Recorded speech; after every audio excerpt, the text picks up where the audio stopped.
महिषासुर असुर भैंस के वेश में उत्पन्न हुआ था। उसका स्वभाव प्रारंभ से ही उग्र, हठी और अभिमानी था। उसने यह निश्चय कर लिया था कि वह समस्त देवताओं को जीतकर तीनों लोक पर अपना अधिकार स्थापित करेगा। इस उद्देश्य से उसने घोर तपस्या आरंभ की। वह वर्षों तक एक पांव पर खड़ा रहा। उसका शरीर क्षीण हो गया, पर उसका संकल्प और अधिक कठोर होता गया। उसकी इस कठोर तपस्या को देखकर अंततः भगवान ब्रह्मा प्रकट हुए। भगवान ब्रह्मा ने महिषासुर से कहा, तुम इतनी कठोर तपस्या क्यों कर रहे हो? क्या वर चाहिए तुम्हें? महिषासुर ने कहा, मुझे वरदान चाहिए। भगवान ब्रह्मा ने कहा, मांगो, क्या वर चाहिए? महिषासुर ने वर मांगा कि उसका वध कोई पुरुष, देव, दानव या मानव न कर सके। भगवान ब्रह्मा ने उसे यह वरदान दे दिया। वर पाते ही महिषासुर का विवेक नष्ट हो गया। उसने देवताओं पर आक्रमण कर दिया। इंद्र पराजित हुए, स्वर्ग असुरों के अधिकार में चला गया। महिषासुर और उसके असुर देवताओं को अत्यंत परेशान करने लगे। देवता भय के कारण इधर उधर छिपने लगे। असुरों का आतंक दिन ब दिन बढ़ता चला गया। भयभीत देवता ब्रह्मा, विष्णु और महादेव के पास पहुंचे। डरे हुए देवताओं को देखकर त्रिलोकनाथ ने पूछा, क्या हुआ? देवताओं ने अपनी पराजय का कारण बताया और रक्षा की प्रार्थना की। महादेव ने देवताओं की बात सुनी और मौन हो गए।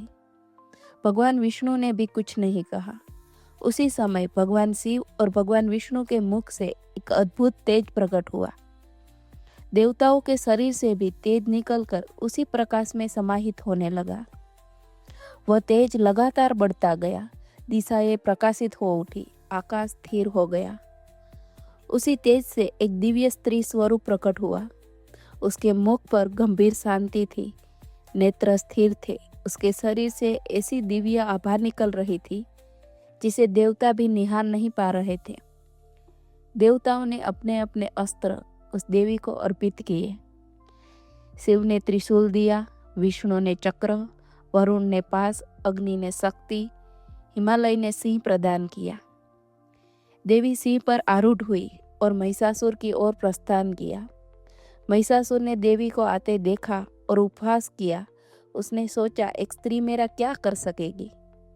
युद्ध आरंभ हुआ। महिषासुर बार बार अपने रूप बदलता रहता।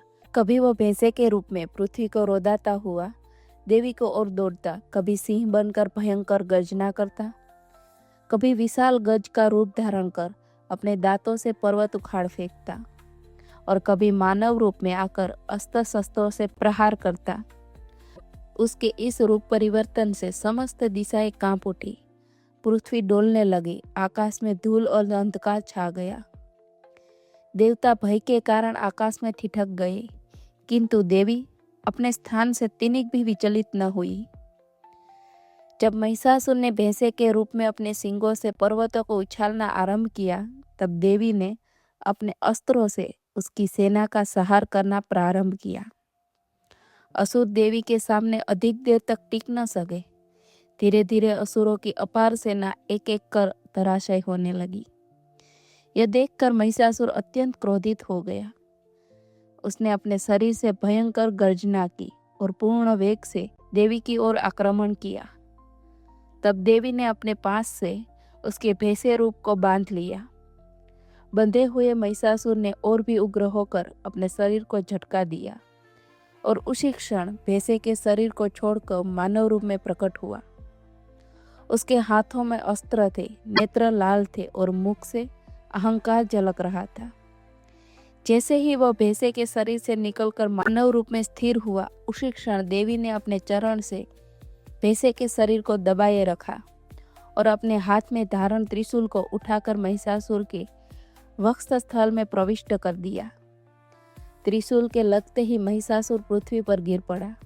उसका शरीर निश्चेष्ट हो गया। उसके गिरते ही तीनों लोकों में भय का अंत हो गया। आकाश निर्मल हो गया। पृथ्वी स्थिर हो गई। देवताओं ने हर्ष प्रकट किया और देवी की स्तुति करने लगे। देवताओं ने कहा, आप ही आदि शक्ति है, आप ही सृष्टि की रक्षा करने वाली है। आपके बिना अधर्म का नाश संभव नहीं। देवी ने देवताओं की स्तुति सुनी और उन्हें आश्वासन दिया।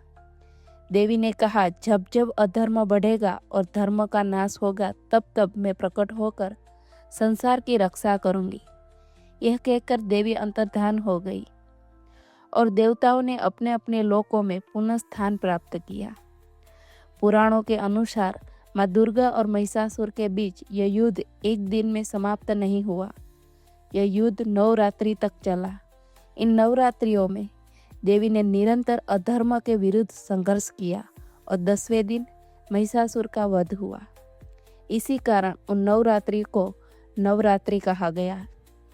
और जिस दिन अधर्म का अंत हुआ और धर्म की विजय हुई, वह दिन विजयादशमी कहलाया।